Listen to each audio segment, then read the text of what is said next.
Այ սրա մասին ենք այսօր խոսելու։ Շենգեն վիզա ստանալը կարող է դժվարանալ նույնիսկ այն երկրների համար, որոնք մինչ այս արտոնյալ կարգավիճակ ունեին։ Եկեք նախ հասկանանք, թե ինչու է ԵՄ-ն գնում այս քայլին, հետո նայենք, թե ինչ վիճակում են Հայաստանի հետ վիզաների ազատականացման բանակցությունները։ Սկսենք արտոնյալներից։ Հիմա Եվրամիության հետ վիզաների ազատականացումից օգտվում է 61 երկիր, այդ թվում Վրաստանը, Մոլդովան եւ Ուկրաինան։ Այս երկրների քաղաքացիները կարող են այցելել ԵՄ առանց մուտքի արտոնագրի ու մնալ այնտեղ մինչև 90 օր։ Բայց այս տարի Եվրամիությունն ըստ ամենայնի ուզում է հեշտացնել այն մեխանիզմները, որոնցով կարող է արտոնություն ունեցողներին արտոնությունից զրկել։ Համենայն դեպս այդ մասին առաջարկը շրջանառության մեջ է դրվել ու այս աշնանը կարող է ընդունվել։ Խստացումների համար մի քանի պատճառ կա։ Մեկը դե անօրինական միգրացիայի դեմ պայքարը։ Այս խստացումը կարող է օգտագործվել նաև երրորդ երկրների դեմ քաղաքական ճնշում գործադրելու համար։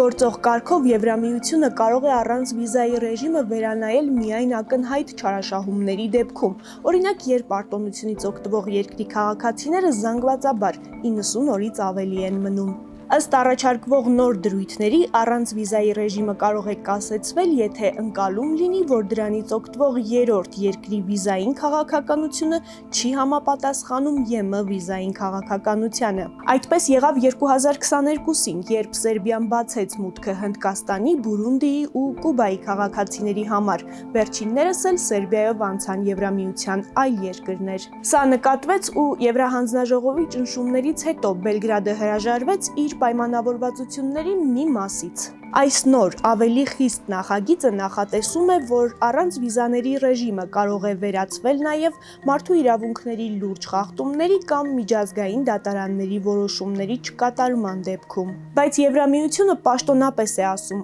սովորաբար չեն ձգտում պատժել որևէ երկրի ողջ բնակչությանը։ Օրինակ հարևան Վրաստանում ժողովրդավարության հետընթացին ի պատասխան առանց վիզաների ռեժիմը դադարեցվեց միայն այդ երկրի դիվանագիտական անձնագիր ունեցողների համար։ Գանք Հայաստանին, երկիր, որին այս խստացումները չեն վերաբերի, որովհետև նաև արտոնությունները չէին վերաբերում։ Շենգեն ստանալու խնդիրը հայաստանցիներիս համար նոր չէ։ Ավելին, այստեղ պարբերաբար ահազանգեր են հնչում, սկսած նրանից, որ քաղաքացիներն անբացատրելի մերժումներ են ստանում, մինչև այն, որ տուրիստականները բոտերով են տեղ պահում, իսկ սովորական մարդիկ ծերանում վիզայի հերթում։ Հա, դուք կասեք, բայց 2024-ին Եվրամիությունն անդամ երկրների դեսպանների մակարդակով հաստատեց Հայաստանի հետ վիզաների ազատականացման բանակցություններ սկսելու առաջարկը։ Նաև կհիշեցնեք, որ 52,000 մարդ ստորագրեց, որ Եվրամիությանը Հայաստանի անդամակցության գործընթացի մեկնարկի մասին նախագիծը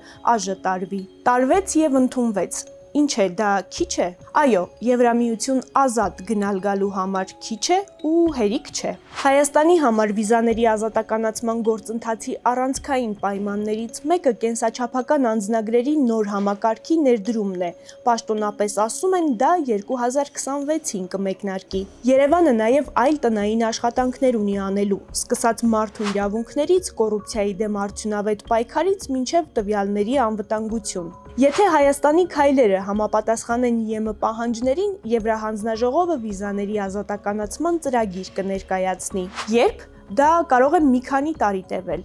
Օրինակ Վրաստանի դեպքում այս գործընթացը 5 տարի տևեց, Մոլդովան 4 տարում կազմակերպեց։ Իսկ Հայաստանին դեռ նոր տարիներ են պետք, քանիսը ցույց կտան ժամանակն ու Հայաստանի կառավարության քայլերը։